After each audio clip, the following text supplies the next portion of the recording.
Welcome to the Crack House Chronicles, your favorite true crime podcast. I am Donnie, and with me is a man that says if you miss the solar eclipse, don't worry because there'll be 8 trillion photos of them on social media. It's Dale. Yeah, don't look at it with your blind eyes. No, you can squint and it's okay. Disclaimer. Yeah. You just gotta, what you gotta do is you poke a hole in a oatmeal can or something, right? Yeah, and you just, yeah. We used to look at it with our eyes as a kid. Because you're stupid. Yeah. Don't do it. I got to. Oh, yeah, just one time. Oh, yeah, there it is. Now okay. we're going, can't see nothing. Why? Yeah. You remember 8th grade when you was looking at the eclipse? Yeah. That's where it comes from. That's why we wear glasses now. Yeah. That's right. What's going on, dude? You know it. Same old, same old. Same old, same old. I love it. Yeah, man. It's crazy weather, man. Oh, man. Up and down, in and out. It's been a crazy few weeks, man. I was gone. You was gone. Had a big time. Yeah. Back down on the coast. It was 80 degrees. Now it's going to be freezing. But we in here getting it done, ain't we? Doing an episode, man. That's right. Get her done. You got any good shout-outs anybody want to mention before we get going? Look at that. Oh, man. We'd like to give a big shout-out to Leslie _BS. It says, love the accents and calmness. Who is she listening to? I don't know. Just kidding. Absolutely love your voices, and listening to you both is relaxing. Very good crime discussion and lighthearted conversation during. Keep up the great work. I just discovered the podcast from another one. Now you got to let us know which one, because we both going, wonder which one it was. Yeah. And thought I'd give you a listen. I've saved a bunch to listen to at work and while driving. Thank you both. I've got some catching up to do. Oh, man. Man, how cool is that? I love it. Yes, we appreciate you jumping on there and giving us an Apple Podcast 5-star review, because it really helps. It really does. We love them 5-star reviews. Man, I'm telling you, thanks so much for taking the time to drop in there and type something in the box and giving us a little love, and we appreciate it. And I can't say how much that helps the show. Yeah. I mean, it really does, because, I mean, it helps our ratings, and it helps somebody else find us. It really does. Yeah. So that's awesome. It is. So we appreciate you. Thank you very much, and let us know where you heard it from. Yeah. If anybody wants to be like Leslie and go to Apple Podcasts, click that 5-star and write something in the box. Yes, sir. And we'll give you a big old shout out. We sure try. We will. And also, if you want to go to the store page, get you something cool to wear. Oh, yeah. To help keep the lights on. Summertime's coming, Donnie. It is. Buy new stuff. Yeah, get you a T-shirt. Get you some stickers. Yeah, everybody needs stickers for summer. You need to get a sticker to put on your on your laptop or on your mug or something. Or whatever you want to stick it on. Yeah. We don't judge. No, we don't judge at all. Put it on your refrigerator. Put it on the back of your car. Put it on your butt cheek. Let's go. That's right. Yeah. Other than that, dude. We're about to get in the weeds. Yeah. Somebody's going to be yelling. We've been talking way too much. I know. We usually do. 3 minutes in. We hadn't even started yet. Oh, Lord. That's well, that's a minute over. Dude, we got a crazy episode, man. But yes. They're always crazy. But this one right here. It's a little different from what we usually do. It really is. It's a little different, but it's damn worth sharing. It is, because usually I'm mad. I've been mad over this one. You've been mad all week. I have. Trying to study this case. And as soon as you come up and go, hey, I got a case. Man, I'm pissed off. Okay, let's do it. Yeah, let's do it, yeah. But we're talking about a guy by the name of Daniel Shaver. Yeah. Yeah. Spelled just like I said. It is. But just a little bit of background on Daniel Shaver. He was born on December the 29th of 1989 in Tennessee. But he had moved to Granbury, Texas, and he was married to his teenage sweetheart. Her name was Laney Sweet. Laney Sweet. Yeah. And they had 2 daughters, Natalie and Emery. Natalie and Emery. Yeah, good names. Yeah. But Daniel, he was working as a pest control worker. And he worked for his father-in-law. His father-in-law owned a pest control company. This is pretty wild, I think. It is, and Daniel often traveled out of state. Right. Mainly in the southwestern states, like New Mexico and Arizona. Right. Yeah, and I think his family was actually wanting to move there in the future. So this is what he was doing. Yeah, well, maybe that was more why he was there instead of, I don't know. It was kind of odd to me that this is like, 14 hours from where he lives. Yeah. Yeah, but anyway, we'll get into that. Go ahead. Yeah, but this work took Daniel out of town. Far. Yeah. And this particular day that we're talking about, this was in January of 2016. Mm-hmm. And he was out in Mesa, Arizona. which, like you said, was a 14-hour drive from Granbury, Texas. Just over the road a piece. Yeah, good ways. But our story, Dale, it starts on January the 18th of 2016. Okay. And this is when Daniel Shaver, he was at a hotel. Okay. And this was in the evening. I guess he had worked that day. And he was at the La Quinta Inn and Suites. This was in Mesa, Arizona. And it's right off of Highway 60 there in Mesa, Arizona. And I think he was hanging out at the hotel. And I think he had ordered a pizza that night. Mm-hmm. Definitely. Yeah, and hanging out maybe at the bar there and having him some drinks. Definitely having some drinks. We're going to talk about that too. Correct. Yeah. But I think while they're at the bar, yeah, he met a few folks. He did, and they were hanging out and having some drinks together. And it got to the point where he ended up inviting a couple of them back up to his hotel room. Yeah, he had a bottle of rum, I believe it was. Yeah, Bacardi. Yeah. And they went back up to his room. The people he invited up, their names were Luis Nunez and Monique Portillo. Yeah, and both of them they were in for a Dollar General training conference. Yeah, of some sort. They were staying there at the hotel too. They were staying at the hotel. Yes. Yeah, but I think they were staying in separate rooms. They weren't. It was all three different rooms. Yeah. Yeah, they were just there. Yeah, but not together. Correct. Yeah, they were there for the same reason. Put it that way. Yeah, exactly. So they go back up to Daniel's hotel room, and they were having some shots, just having a good time, I guess. Just chilling. Yeah, their own little party, I guess. But Daniel's room was on the 5th floor, room 502. And I guess they got to talking about their work or their jobs they had. Well, what I saw was that Monique had seen this case over in the room, and it didn't have any writing on it. And she started asking me about this big black case. Okay. And what it was. And that's when he told her what he did for a living. Yes. Which we already said, he was in pest control. But what he did, or usually did, is he'd have these high caliber air rifles. And he would go into you've been in the store where birds flew in or whatever. Yeah. And if they can't get him out, then they unfortunately have to call somebody in. And then, so he'd take a pellet gun in and take the bird out, literally, and then take it out. Humanely kill the bird and get rid of it. Right. So that's what he was doing, and he was like the expert at that. I think he had some really nice pellet guns. It wasn't just your basic Daisy Rider or whatever. Yeah. And then scopes and everything. Scopes and everything. Yeah. So that's what I was kind of laughing at before. I was like, man, you look like you could find somebody who can shoot your bird that's not 14 hours away. This is kind of odd to me. Why is this far away from home?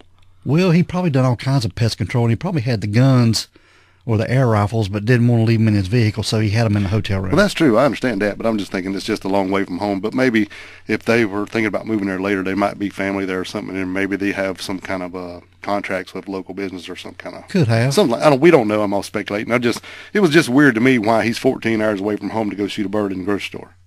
Exactly. Okay. Or sorry. Or a Lowe's or a or wherever. Yeah, it just seemed like you could find somebody within 13 miles that can do the same job, but.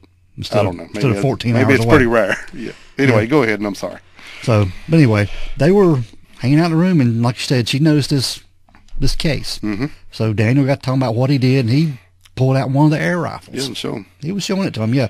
And for some reason... Well, Luis wanted to look through the sights, or he gave it to him to look through the sights. Yeah, and asked him if he wanted to shoot it. Yeah. That's what he done. And Daniel opened up the window to the hotel room. Which is odd. Because I didn't think hotel windows opened up. Well, this one did. I saw the photos. Okay.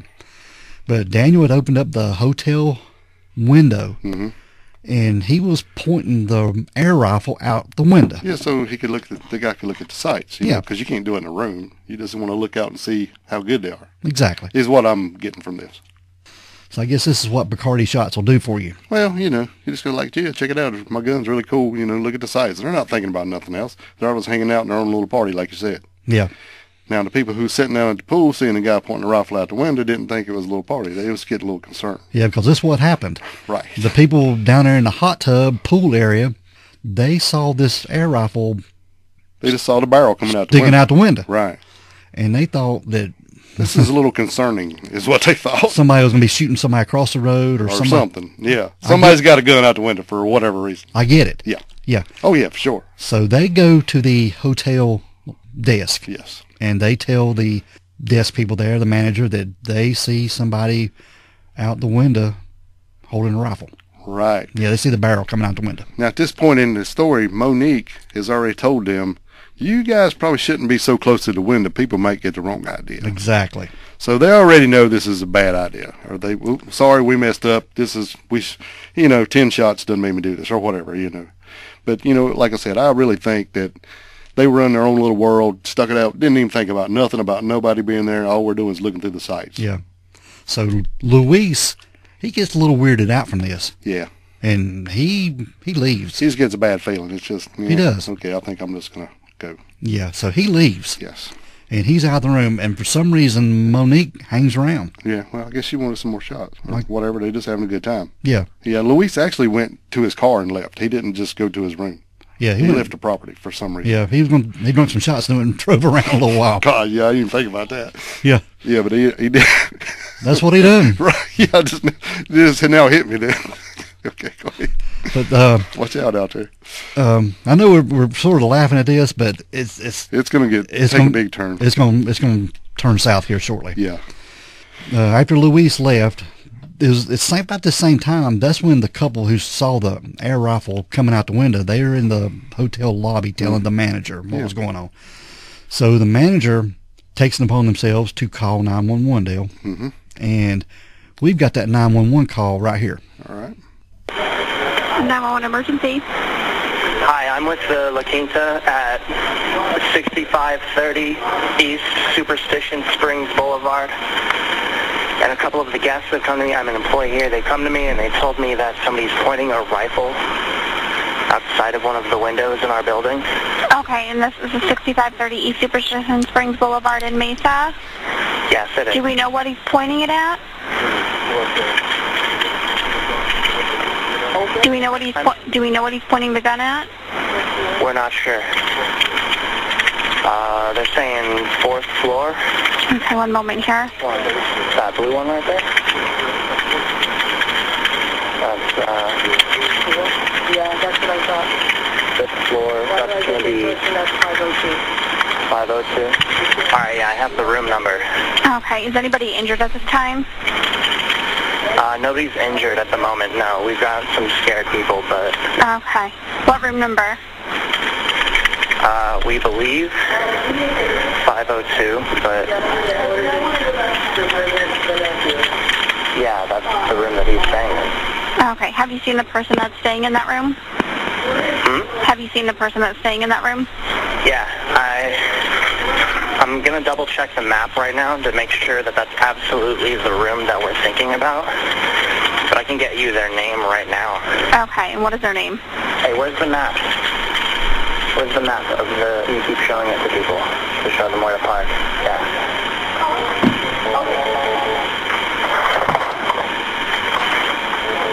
Okay, so what is his name? I have to double check and make sure, because,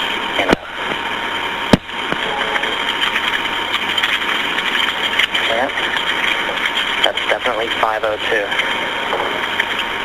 Okay, his name... Let me sign in to my computer right now. Yeah, Daniel Shaver. His name's spelled like it sounds. S-H-A-V-E-R?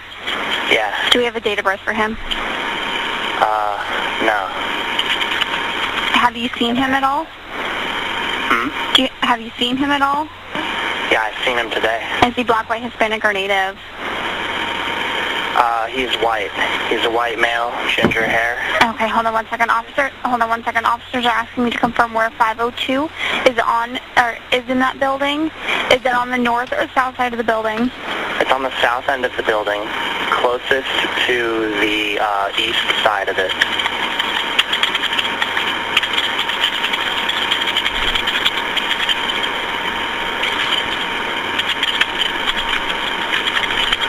Okay.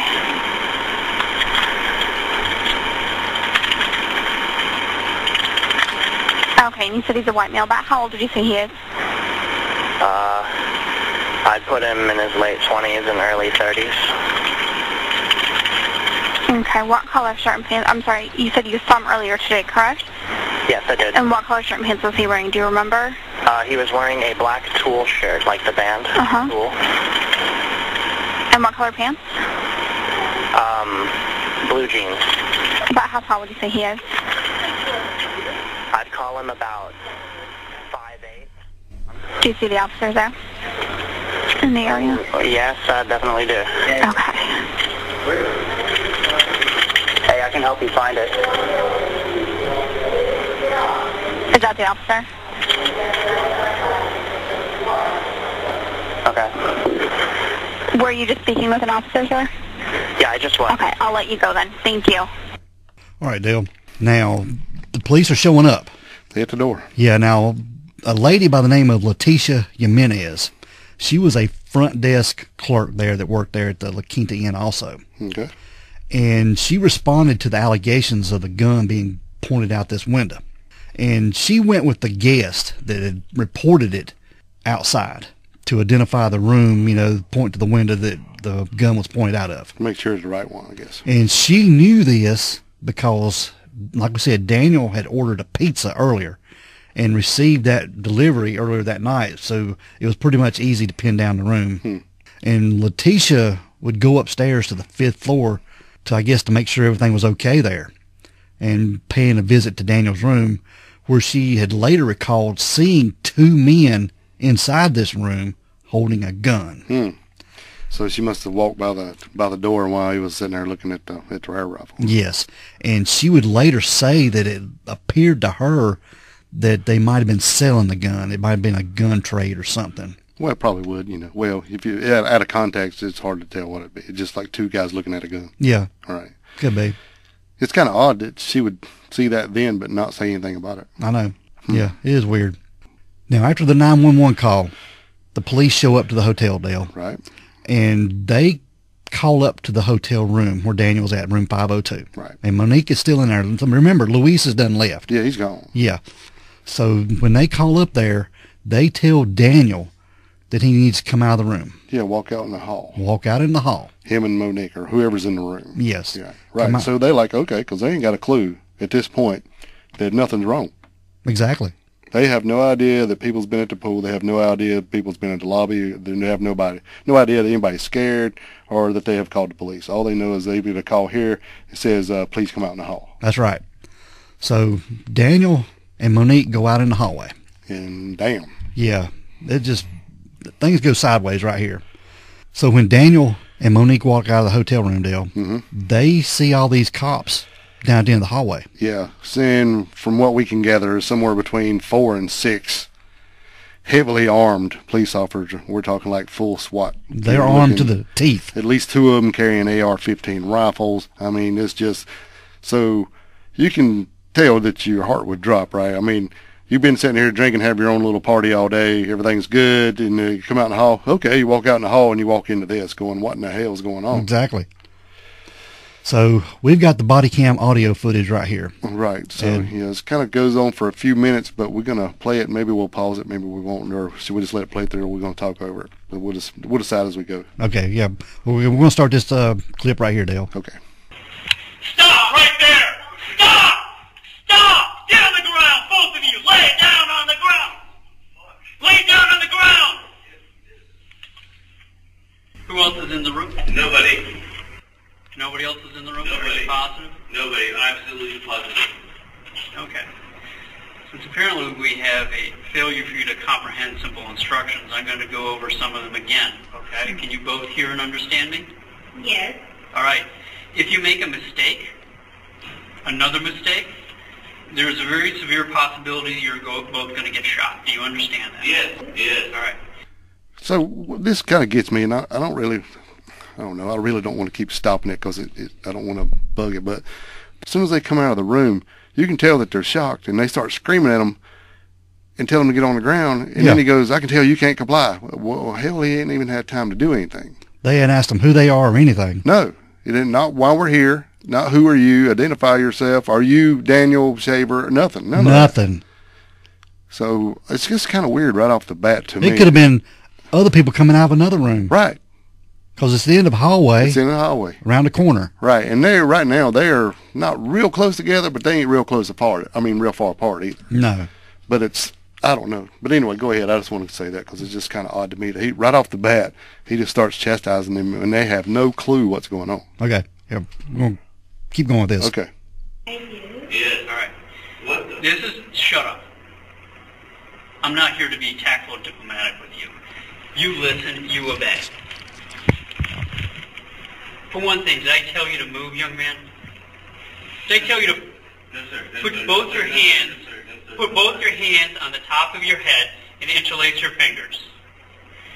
Take your feet and cross your left foot over your right foot. Who else is in the room? Nobody. Can you see the door? All right, stand by, we have count. All right. Are you both drunk? No. No. All right.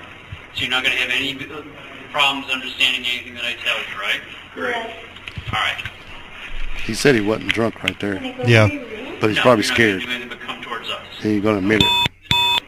Young man, you are not to move. You're to put your eyes down and look down at the carpet.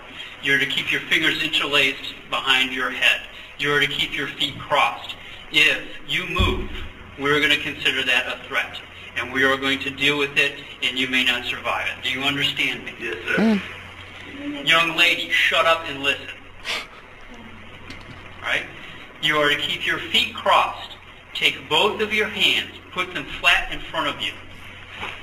You are to push yourself up to a kneeling position. Kneeling position. Now, put both your hands in the air. Okay, crawl towards us. I'm so sorry.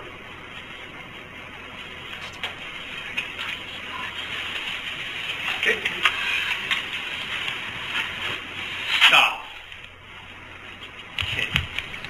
Cuff, grab, pull. Okay, at that point is where That was Monique. Monique, yeah, crawled up to him. But on the footage, you can't see it because she's kind of off camera. Right? Off camera a little bit, but yeah. you can tell what's going on. Yeah, she's following the commands and walking on her knees with her hands up in the air toward the cops. Yeah, what's just crazy to me, they tell them down, lay down, lace your fingers on the back of your head and cross your feet, and then, okay. Yeah.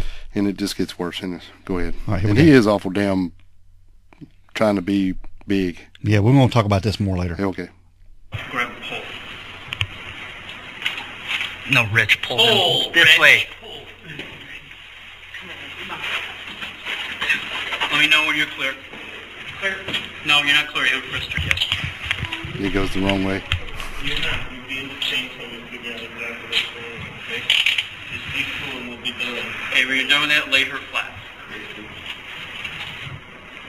Okay, I need one more cup up. Okay. This is the deal. We're going to do almost like we did before. Okay? Have a seat. Okay, young man, listen to my instructions and do not make a mistake. You are to keep your legs crossed. Do you understand me? Yes, sir. You are to put both of your hands palm down, straight out in front of you. Push yourself up to a kneeling position. I said, keep your legs crossed! I'm sorry. Just push my... I didn't say this in conversation. Hands in the air!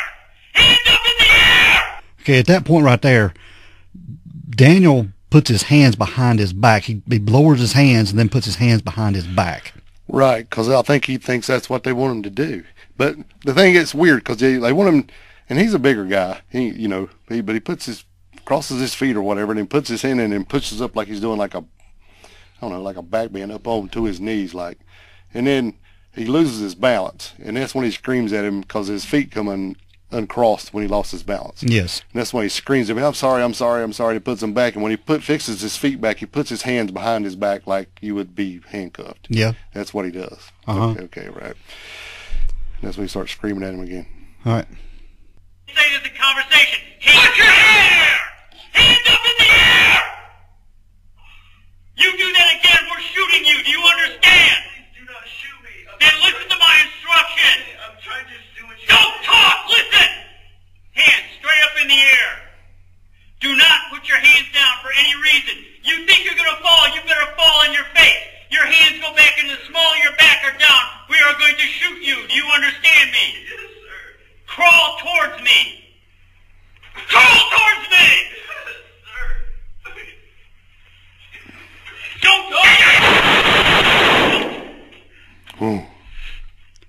Okay. Right there. Daniel is wearing gym shorts, Right. like basketball shorts, With and they're elastic. loose fitting, Yeah, very. and they appear to be like sliding down. Well, he's been just crawling on the carpet on the floor. You know it's going to drag him down a little bit. Yeah.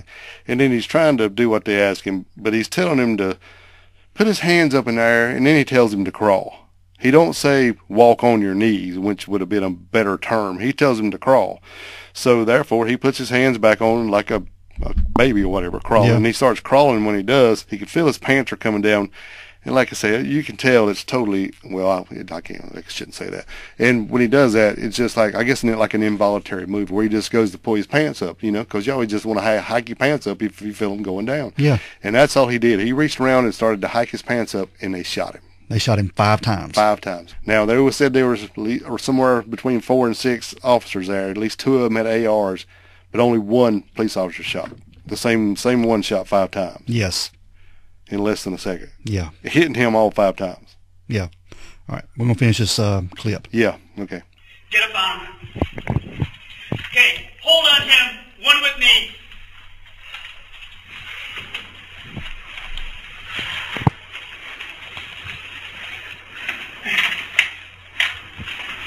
Keep hard. So at this point right here, the This is officers, hilarious to me. Daniel's laying there dead in the floor. He's been shot 5 times. Yeah, And they walk past him to go to the hotel room. to the hotel room door. And they actually go to the wrong door. Yeah, 500. Yeah. Which he's in 502. Yeah. So And they go to the door beside his room, and they're trying to stick the key in, and like they're fixing to breach the door, but they're going to the wrong room. Yeah.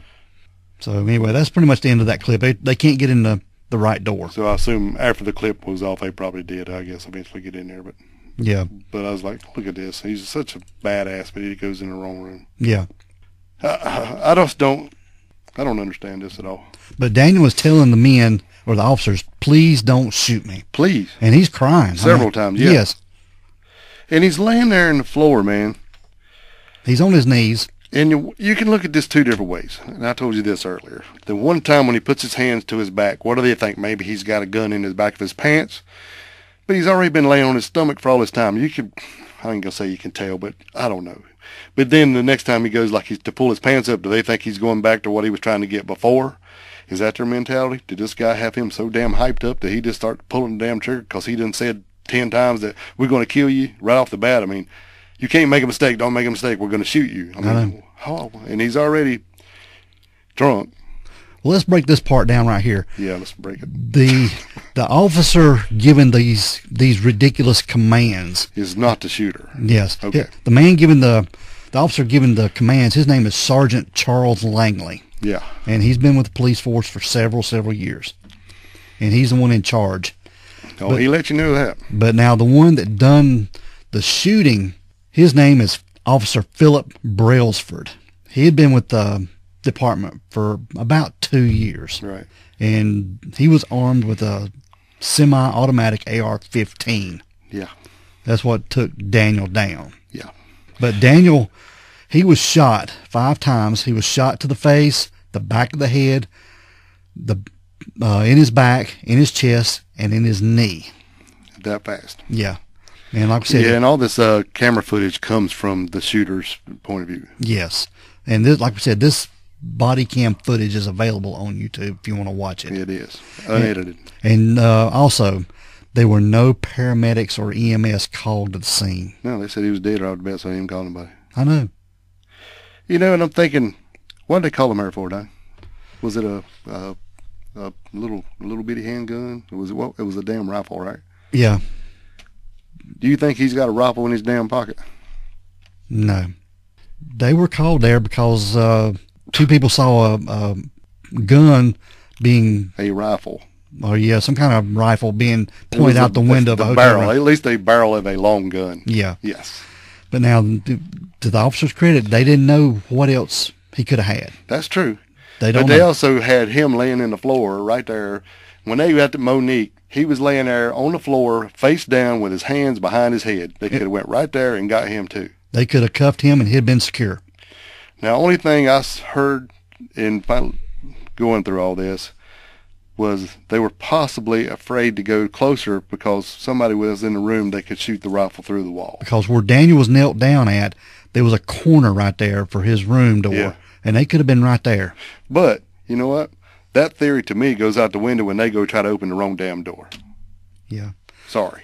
Yeah, if they'd tried to open that door, somebody could have come out and shot him right there if they'd been in there. Yeah. I mean, 'cause that's the only thing I heard, because I'm like, why don't they just go down there and get the man? You can tell he's crying, he's begging, please don't. Go down there and cuff him up. No, I can't wait till a couple of our friends chime in on this. Yeah. David James and Mark Davis Yeah. chime in on this, because I really like to hear that point of view. But, and I don't know, and I guess it's kind of to me, it's just too many times that they could have let this go a different way. I know. Yeah, he was laying on the ground. They could have cuffed him, and he'd been secure. Wouldn't have been a threat. I mean, the man's crying. He ain't going to do nothing. Yeah. He's not like he's fixing to roll over and, you know, he's got guns all in his damn basketball shorts that ain't even staying up. I know. You'd think if he had so many, they'd already fell out because his pants had fallen off. I mean, you know, I don't know. Yeah. I mean, I'm not a policeman, and I've never been through any kind of that training, and I don't know what they're told to do in this situation. And maybe that's what they're told to do. But it looks like to me it could have been done different. But now, previous to this shooting, Monique Patillo, the woman that was there with him, she was escorted outside where a female officer questioned her about this. And there are videos on this you can watch where they're questioning her. But she just tells the officer that she's there for a conference and she was up there in the room taking shots. And she even asked her, were you taking shots with the rifle or shots with a needle or with a gun? That's what she asked her. Oh, no. Yeah. Yeah, I didn't see that. Yeah, so. Did she go, no, we're drinking liquor? Yeah, that's what she told her, yeah. I bet she felt stupid then. But now, moving on, but when the police reports were filed, it was revealed that Daniel had reached for his waistband during the confrontation with police. And technically, that's right. He did. You can watch it. He does reach for his waistband. Yes. It would later be found that Daniel didn't have a weapon on him. No. Mm-mm. You know, and then in that damn video, he walks right over him and look at him to go to that damn door. He does. And I watched it just because I know he said he didn't know he didn't have a weapon till the next day when they told him. I don't believe that for nothing. Mm-hmm. Now, there was a detective. His name was Paul Sipe of the Mesa Police Department, and he led an investigation on this, the shooting of Daniel Shaver. And Detective Sipe arrived at the crime scene just shortly after this shooting, Dale, and was told that a man had been pointing this air rifle out the 5th floor window. And he got to looking into all this, and they assumed that it was a regular rifle. They didn't even think about it being an air rifle. They just assumed that it was a real, apparently, a high-powered rifle, which made them cautious about this whole encounter, which I get that. Oh, yeah, 100%. And this Detective Sipe heard from the other officers involved that a young man named Philip Brailsford had been the one who pulled the trigger and shot Daniel Shaver 5 times after he responded uncooperatively and, according to the police report, and had reached behind his back in a threatening manner. Which is bullshit. Yeah. Now, Detective Sipe interviewed Monique. This was the other person in the room. Right. And he realized that the officers involved were not telling him everything. Yeah, they was twisting it to make it better for them. Yeah. They had admitted what he called vital information from police reports, which changed the story a whole lot. Yeah, a few details changes everything. Yeah, these details included facts like Daniel Shaver crying and pleading with the officers not to shoot him for several minutes preceding the actual shooting, and which it's even shown that he was visibly drunk. Yeah. And barely... They left that fact out, too. Yeah, barely able to comprehend any commands being made of him. And the initial suspicion led this Detective Sipe choosing to review the body cam footage of the incident, which came from this Officer Brailsford. Mm-hmm. This is the guy that pulled the trigger. You know, you'd think he would have looked at that first. You'd think. But this changed everything. Well, it should. Yeah, this Detective Sipe, he took this case to the Maricopa County Attorney Bill Montgomery, who made the decision to pursue legal action after reviewing this footage for himself. Yeah, Montgomery said, quote, well, this was not justified. Yeah. Based on what I've seen here. That's right. Whew. But now this officer, Philip Brailsford, his middle name was Mitch or Mitchell, but that's what some people called him Mitch. Mitch, yeah. But he was a 25-year-old officer with the Mesa Police Department. And he was considered a pretty good officer, well above average. And he came from a legacy of police officers. Right. His father had worked with the Mesa Police Department. And Philip had graduated from Mesa Desert Ridge High School in 2009, and he had a pretty good high GPA average. About 3.5? Yeah. And then he served in the National Guard and enrolled at Mesa Community College. Yeah, well, he was a missionary before then. Yeah. In Ecuador from like 2009 to 2011, I believe. Yes, he was. And then he went in the National Guard, yeah. Yeah. But he was also wanting to become an actor. Right. Because he had also had several photos and a lot of personal information that he had a website for. Or maybe he wanted to be the next action hero. He could have been. And this is where he was attempting to get work in acting. But it wasn't panning out for him too much. Now, this officer Brailsford, he ended up being hired by the Mesa Police Department shortly after coming back from the National Guard. And that's where, he became a star there on the police department. Oh, yeah, you know why.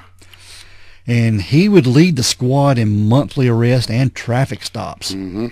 Yeah, and he had at least on one occasion... he told his superiors that he aimed to arrest at least one person a day. That's what he said. His ultimate goal was to move up to one of the region's gang units. That's what he said. Yeah. So he's kind of gung-ho kind of guy, if you ask me. He was. And during his 2 years as an officer, this Brailsford maintained his expert marksmanship status and earned himself as a reputation as an officer that got things done. Yeah.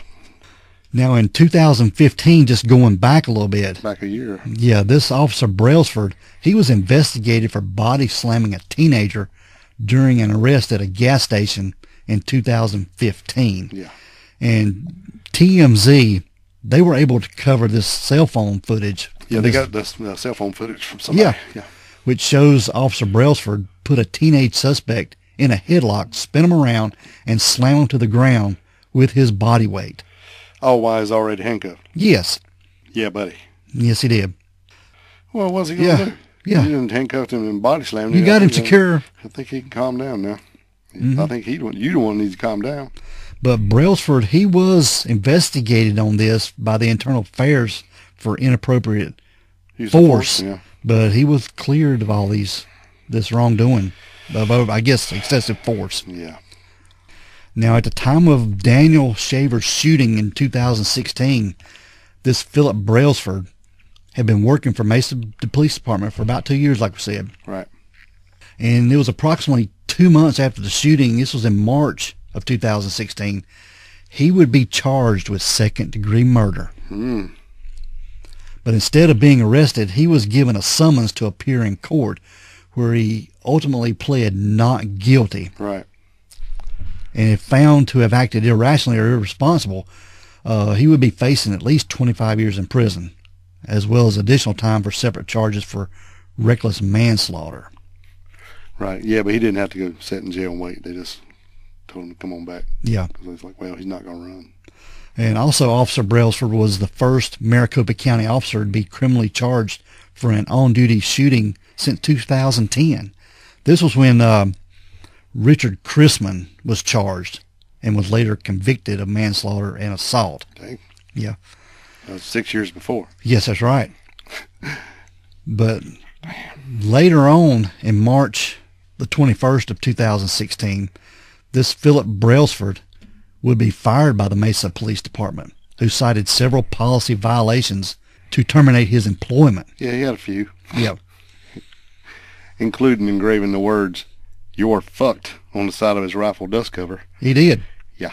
And they had it, basically, it was on the same gun he ended up shooting Daniel with. Yeah. Of course, they're going to leave that out of the trial, too. You know? Yeah, they did not tell the jury that the words, "You're fucked," is inscribed on his rifle, his AR-15. Mm-hmm. Yeah. Lordy be. I know. Now, during Officer Brailsford's bond hearing, Dale, Daniel Shaver's wife, Laney Sweet, She begged this judge to consider making his release tentative on bail, and she wanted a bail bond set because she thought her husband's life was worth something. Right. But this judge, it wasn't contingent on that. It was just saying that, they would do a bond. Yeah, because she said, I don't want you to give the man, who shot my husband any leniency. Well, I don't understand this. Yeah, but that wasn't the case. That bond was for just to ensure that he would show up for court. It was just a summons, basically. I don't even think he bonded him out, did he? No. He just said, he ain't going nowhere. That's what the judge said. He'll show up. Right. But the trial of Philip Brailsford was originally scheduled to begin in February of 2017, and there were several hearings regarding the body cam footage. Oh, yeah, they fought like hell to keep it out of press. They did. And Daniel's wife, Laney, and her attorney argued that the body cam footage should be released. Mm-hmm. But if not publicly, at least to them and the jury. Correct. And at that point, she still hadn't seen the footage. No, all she knows her husband went to go shoot birds and he's dead in a hotel. Yeah. And this body cam footage, it was being kept guarded prior to the trial. Yeah. Ain't letting it out. But this request was initially denied by the police, who only agreed to show her the footage if she agreed not to discuss the contents with the press. Right. Anyone, including the press. Yeah, and there was a portion of the video that was released ahead of the trial in May of 2016, which showed only a brief snippet. Yeah. It didn't show the whole thing, the shooting or anything like Right. that. Now, the trial itself, the jury would not be able to see the footage. Or the gun that said, or the part where the rifle would have had a ear plucked on the side of it. Yeah, they didn't know anything about that. They kept all that out. They did. Yeah. I wonder why. I don't know. And the trial of Philip Brailsford commenced on October 23rd, 2017. So it's supposed to start in February and end up going in October. It did. But Officer Brailsford, he faced up to 25 years in prison if found guilty of this second-degree murder of Daniel Shaver. And on December the 7th of 2017, after a 6-week trial, a jury came back with a verdict. Yeah, and they went through like 34 witnesses. They did. Yeah. Yeah. In this thing. And they stayed gone for 2 days. And after 2 days, they acquitted Philip Brailsford on all charges, not guilty. Now, following the resolution of Philip Brailsford's trial, when it ended, the body cam footage was released. The entire thing was released. Yeah, after. The unedited, after it was all done. And for the first time, the public got to see the video of Daniel Shaver being killed in its entirety. And this video was released to the public approximately 3 hours after Philip Brailsford was acquitted. And it showed the several minutes of footage that had been omitted from the trial. But the world was able to see what exactly happened to Daniel Shaver, crawling on the floor of this La Quinta Inn and Suites, intoxicated, begging for his life not to be shot. In his last words, Please. Yeah. Man. But this got a lot of backlash, man. Yes, definitely. Yeah, it did. And it should. As Yeah. it should. And this body cam footage would end up being viewed by millions of people. And it was shared on social media and highlighted on national news broadcast. And it would even spawn local protests in Mesa, Arizona, just a day or two after Philip Brailsford was acquitted, which were joined by a former Mesa police officer named Scott Safranca. Yeah, he was helping them protest. Yeah. And he had been shot, actually. He was a police officer that had been shot before. Yeah. And was on their side. Well, in the trial, the guy basically said he just followed his training, and if it happened again today the same way, he would do it again. That's right. And there were several other people filing charges on this. This Monique Portillo, the lady that was there in the room with him, she had even filed a charge. He's crazy. Daniel's wife, Laney, she filed a charge for $100 million in damages. Yeah. But said that she'll be willing to settle for $75 million against the Mesa, Arizona Police Department. But, breaking this down a little bit, just going back, the whole reason the police department were there at the hotel was because somebody saw a gun being pointed out of a window. Right. Yeah. Was that the right thing to do? Probably not. What's that? Point the gun out the window. No, but I think we kind of explained that too well. We didn't explain nothing. Just said, in my point of view. Yeah. about what I was thinking. They was up there, they was together, they didn't think about nothing, and took the gun out. They're just like, check out the sights, and you point it out the window because you don't want to point it toward the hotel. Yeah. Is what I was thinking. Yeah. Even though it is a pellet gun. But the officers didn't know it was a pellet gun. I agree. Yeah. They just assumed it was a high-powered rifle, somebody wanted to take somebody out in the window. And I understand that. I get it. This Charles Langley, Sergeant Charles Langley, he was the one in charge. This guy, you and I talked about this, he should have been on trial. Yeah, I think he really overhyped the situation. I think everybody was already on edge when they got there. And when he got up there, and he just like, I don't know if it seemed like to me like maybe, I don't want to say he was scared, but I'm sure he was fearful because you don't know what you're getting into, and your adrenaline's pumping like crazy, I bet. And when he gets up there, he's just so far over the top, it's like to me it seems like he just I don't know, I don't want to say he's just fearful or nothing because I don't know, I don't want to put myself in his shoes, but I would say that he's basically letting everybody in the whole hotel know he's in charge. Yeah. I mean, just over the top to me. I don't know. Yeah, he is. Just screaming. Philip Brailsford, the one that shot Daniel Shaver, he was let go from the police department. Yes. And in January of 2018, he filed for bankruptcy. And according to a pay stub attached to his bankruptcy file, he had been working for a steel company in Glendale, Arizona. And in August of that same year, 2018, get this, Dale, he was reinstated by the Mesa Police Department, staying for another 42 days in what the police department described as a budget position. The department agreed to reimburse Philip Brailsford for medical expenses related to his post-traumatic stress disorder. Yeah. The result of his shooting of Daniel Shaver and the result of the criminal trial. Well, plus he can get his pension. Yeah. Over $2,000 tax-free dollars a month the rest of his life. Yeah, that's right. That's why they brought him back on. They can say what they want. But he was unanimously approved to be rehired on medical grounds. And the fact that Philip Brailsford was ultimately medically reinstated instead of remaining fired was only revealed to the public in July of 2019. Yeah, they didn't want to tell nobody that. No. Everybody's already pissed off enough. Yep.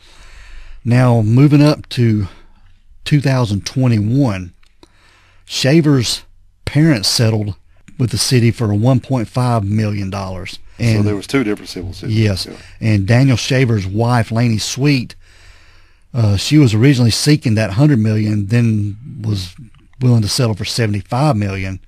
She ended up settling for $8 million against the Mesa Police Department. Right. But, you know, I really don't think this is over with. I think they could be more. Coming out. I think it could. You know, I was just thinking, this trial started October 23rd of 2017. Yeah. Man, October 1st, 2017 was that Las Vegas hotel shooting. I know. Same month. Yeah. Whew. That's eerie, isn't it? It is very. But I mean, it's nothing to do with each other. I'll just be in a hotel situation and they're going to trial and the other one just happens. I know. But this is just the crazy mess all the way around. It is. It's sad for everybody. It really is. But, you know, and this Philip Brailsford, the one that shot Daniel Shaver, he was young, he was energetic, and I think... He was pumped up. Yeah, because Charles Langley, Sergeant Langley, was just, like you said, just over the top in his commands. Yeah, and it was chatter. It was like, we're going to shoot you. We're going to shoot it. Do it one more time. One more time, we're going to shoot you. Do it again. Do a jumping jack. Do a backflip. One more time. Don't mess up again. Do this. Touch your toes. Spin around. All this stupid stuff he's making him do. And this kid right here beside him in his ear is just itching on the trigger, and once he moves that hand, he's like, well, hell, I'm compelled to, because we already told him we're going to shoot him next time he does something. Yeah. I don't know. I was just kind of trying to make it make sense. Yeah. But this Sergeant Charles Langley, he did retire just shortly after this. 4 months after the shooting. He did. He retired. Yeah. He was out. I would like to know, because I haven't seen anything from him, or I don't even know if he talked to anybody. I wonder if afterwards how he felt about it. Does he feel the same way or even if he can watch it? I don't know. You can find excerpts of the trial online. I would just like to know, I don't know what in his mind afterwards, I mean, does he think back and go, man, I should have done that a lot damn different? I just don't. I'd like for our police guys that listen to this, that learn more about this case, tell us about this interaction between the officers and Daniel Shaver. Yes. Was this proper protocol to handle somebody like this? I mean, we've watched a bunch of videos where they're kind of doing what we're asking you to do, but don't watch them. Just give us what you're thinking, because, you know, we've seen lots of different answers on that. And I'd like to know what you guys think, too. Yeah, I'd like to know. Yeah. Oh, and another thing, too, Dale. His wife, Lainey, was 6 months pregnant at the time of his death. Yeah. He had another baby on the way. So he's got 2 girls and a baby on the way while he's going away to shoot a bird in a grocery store and never comes home. Yeah. Sad situation. Yeah, this story pissed me off from the get-go. Yeah, I know. It's terrible from all the way around. It's horrible. You know, and we're a true crime podcast, but was there a crime committed at all anywhere in this? I mean, Philip Brailsford was on trial for second-degree murder. Yeah. But did Daniel Shaver there in the hotel room, did he commit any kind of crime? Because in Arizona, it is an open carry state. Open carry, yeah. Yeah. I don't know, man. I don't know where it went wrong, but it definitely did. The boy didn't deserve to die on a damn floor in a hall in a hotel. No. He didn't. It's not like he come out of that damn door charging them. He didn't come out with a gun. He didn't come out with an attitude. He didn't come out with nothing. He come out with shock and laid down on the floor. His fingers interlocked behind his head. Everything they told him he could do beside when they started playing. Simon Says. Yeah, do this, do that, do this, do this. Don't do it wrong. Don't do it wrong. I'm going to kill you. It's going to be bad. You'll not survive. And then, plus his blood alcohol level kind of was said. The toxicology report found that Shaver's blood alcohol content was a little bit different in areas of the body, but it was like 0.27% up to 0.29%, which is basically the same difference to me, which is basically the 3 times the legal limit to drive. So I ain't saying he was blackout drunk, but he was feeling good. Yeah, way past feeling good. Yeah, and trying to obey commands. Yeah, in the middle of shock, because you don't, like I said, he had no reason why they wanted him to come out in the hall. I mean, he had no idea. Mm-mm. They just called from the office, you need to come out in the hallway. Okay. It's terrible. Yeah. It's sad. Died right there on the floor. But anyway, we want everybody to weigh in on this. Tell us what you think about Daniel Shaver in this case. Let us know. Stir it up. All right, Dale. We're going to get out of here, man. Whew, let's roll. We want everyone to be careful. Just be aware of your surroundings and just look out for each other out there. Because the next episode could be about you.